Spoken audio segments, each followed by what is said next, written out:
আজকে একটা ইন্টারেস্টিং বিষয় নিয়ে আলোচনা করব। বিষয়টা হচ্ছে কিভাবে পরিবেশ আমাদের মানসিক স্বাস্থ্যের উপরে এবং আমাদের আচরণের উপরে প্রভাব বিস্তার করে। পরিবেশ বলতে এখানে বোঝাচ্ছে যে আমাদের চারপাশে যারা আছে, আমাদের মানুষজন কিংবা আমাদের সমাজ কিংবা আমাদের দেশ কিভাবে আমাদের মানসিক স্বাস্থ্যের উপরে এবং আমাদের আচরণের উপরে প্রভাব বিস্তার করছে। কিভাবে পরিবেশের কারণে আমরা দিন দিন আমাদের স্বভাবগুলো একটু টক্সিক হয়ে যাচ্ছে, বা আমাদের স্বভাবগুলো আমরা যেভাবে চাচ্ছি সেভাবে হচ্ছে না, কিংবা আমাদের মানসিক স্বাস্থ্য কেন ডিপ্রেশনের দিকে যাচ্ছে, কেন আমরা বেশি অ্যাংজাইটিতে ভুগি, কেন আমরা সমাজে বিভিন্ন বিষয় নিয়ে একটু বেশি চিন্তিত হয়ে পড়ি। তো এই জিনিসগুলো প্রত্যেকটাই আমাদের এনভায়রনমেন্টে যে বিভিন্ন বিষয়গুলো আছে সেইগুলোর দ্বারা প্রভাবিত হয়।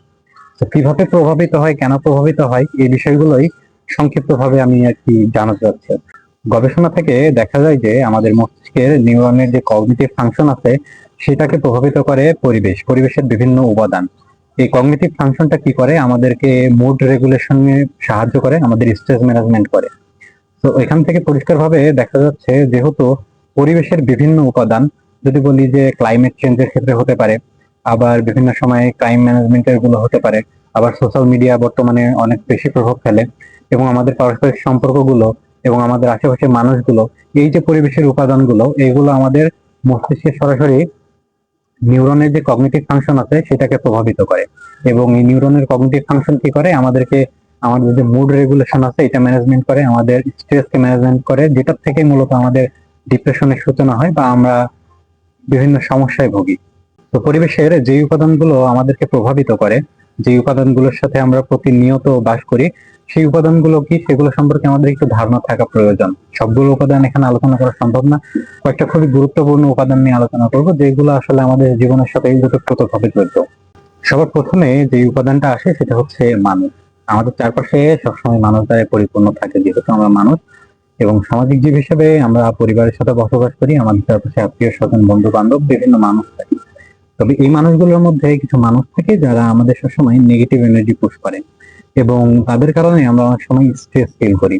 তো এই মানুষগুলো যখন আমাদের চারপাশে থাকে এবং এই মানুষগুলোর সাথে যখন আমরা প্রতিনিয়ত ইন্টারাক্ট করি, তখনই মূলত আমরা স্ট্রেস ফিল করি এবং এদের আচার আচরণ দ্বারা আমরা প্রভাবিত হই।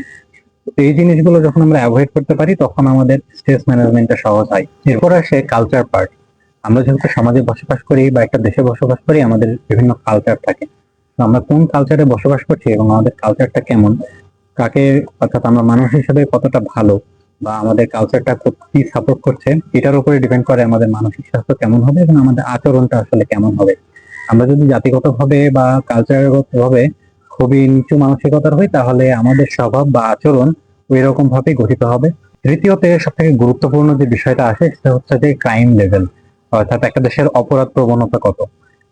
যদি বাংলাদেশের কনটেক্সটে বলি, আপনারা সবসময় দেখতেই পান প্রত্যেক দিনই ধর্ষণ হয় বা কোনো না কোনো ক্রাইম হয়, কোথাও মারামারি হচ্ছে, কোথাও কেউ মারা যাচ্ছে, অ্যাক্সিডেন্ট হচ্ছে। সো একটা দেশের ক্রাইম কত বেশি হচ্ছে সেটার উপরে ডিপেন্ড করে সেই দেশের মানুষের মেন্টাল হেলথ কতটা ভালো থাকবে। যদি ক্রাইম লেভেল খুব বেশি হয়, সেটা আসলে মানুষকে সাইকোলজিক্যালি খুবই হার্ম করে। বিশেষ করে মেয়েদের ক্ষেত্রে এই জিনিসটা বেশি হয়। মেয়েরা সাইকোলজিক্যালি একটু সেন্সিটিভ বেশি হয়। যখন আপনার দেশে ক্রাইম লেভেল অনেক বেশি হয়, তখন মেয়েরা ভিতর থেকে একটু ইনসিকিউর ফিল করে এবং তারা তাদের মানসিকভাবে স্ট্রেস বেশি ফিল করে এবং তারা ডিপ্রেশনে বেশি ভোগে।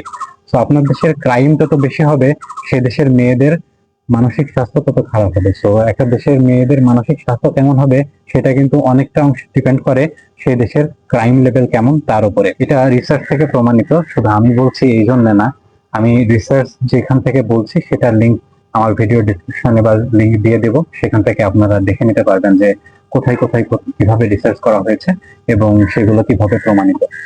এরপরে আসে আমাদের এনভায়রনমেন্ট, যেটা হচ্ছে আমাদের ওয়ার্ক এনভায়রনমেন্টে যদি বলি, একটা অফিসে এনভায়রনমেন্ট কেমন, আমাদের কলিগ কেমন এবং কাজের পরিবেশটা কেমন, তার উপরে নির্ভর করে। আপনার যদি সবসময় প্রেশারের মধ্যে থাকতে হয়, সবসময় আপনি কাজ নিয়ে চিন্তায় থাকেন যে আমার ডেডলাইন চলে আসছে, আমি এটা করতে পারছি না, বস বস আমাকে প্রেশার দিচ্ছে, আজকে মিটিং কালকে মিটিং, এবং আপনি একটা সুস্থ লাইফ লিড করতে পারছেন না, সবসময় প্রেশারে থাকছেন।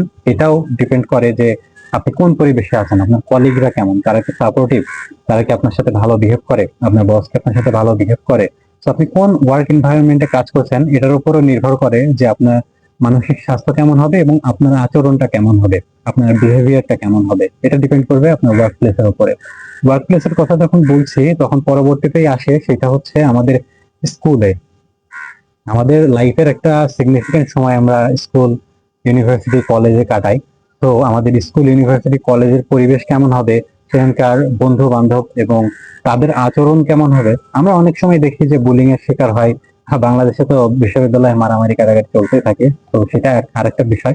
তো এই জিনিসগুলো যখন হয় তখন আসলে আমাদের মানসিক স্বাস্থ্য এবং আমাদের পরিবেশ এবং আমাদের আচরণগত যে প্রভাব, এটা কিন্তু চেঞ্জ হতে থাকে এবং কোনো সময় ভায়োলেন্ট হতে পারে, আবার কোনো সময় ভালো হতে পারে।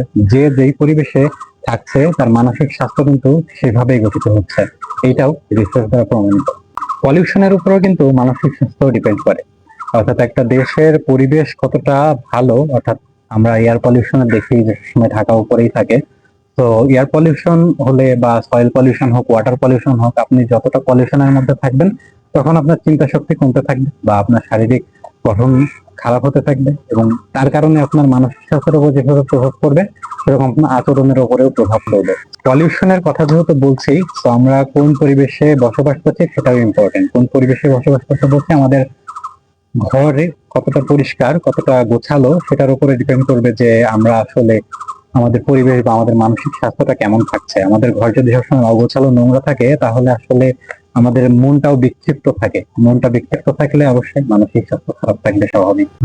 একটা সব থেকে গুরুত্বপূর্ণ বা কষ্টদায়ক বিষয় বলতে পারি সেটা হচ্ছে যে দারিদ্রতা।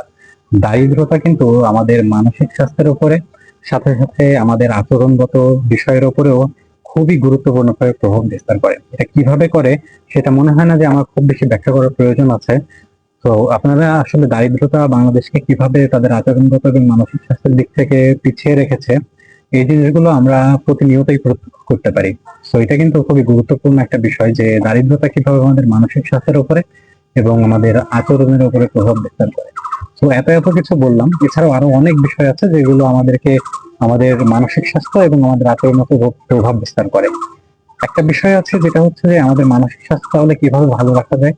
এটারও অনেকগুলো উপায় আছে যেগুলো আমাদের মানসিক স্বাস্থ্য ভালো রাখতে সহায়তা করে। গবেষকদের মতে জীবনে অত্যন্ত ঘনিষ্ঠ, নির্ভরযোগ্য এবং অন্তরঙ্গ ব্যক্তির উপস্থিতি মানসিক ও শারীরিক সুস্থতার ক্ষেত্রে একটি উল্লেখযোগ্য ইতিবাচক নিয়ামক হিসেবে কাজ করে। গবেষকদের মতে প্রিয় মানুষের উপস্থিতিতে মানবদেহে কার্টিসল নামক হরমোন রিলিজ হয়, যার কারণে আমাদের স্ট্রেস কম হয়। সো আপনি স্ট্রেস কমাতে চাইলে আপনার প্রিয় মানুষের সাথে সময় কাটান। যত বেশি প্রিয় মানুষের সাথে থাকবেন তত বেশি আপনার স্ট্রেস কম হবে। সো আমাদের প্রত্যেকের জীবনেই একজন প্রিয় মানুষ থাকা অত্যন্ত গুরুত্বপূর্ণ আমাদের স্ট্রেস কমানোর জন্যে।